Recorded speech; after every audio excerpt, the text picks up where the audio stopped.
how to add an easy drop down menu on your Wix website. That's what I'm going to show you guys in this video. So let's get started right away.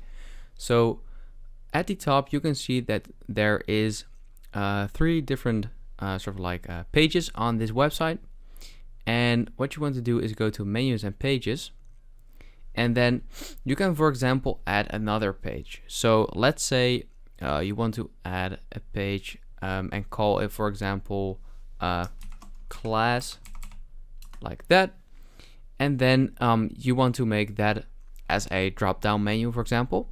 So you can add another page, so for example class 1, and then add another page and call it, for example, class 2.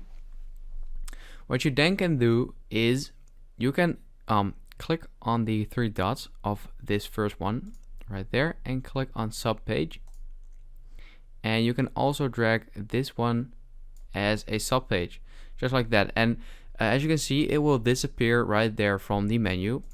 But if you go to preview and then go to class, you can see that there is a drop down menu, and with home, if you click on home, it's not there, and on these two neither. But if you click on class, you can see that there is a drop down menu.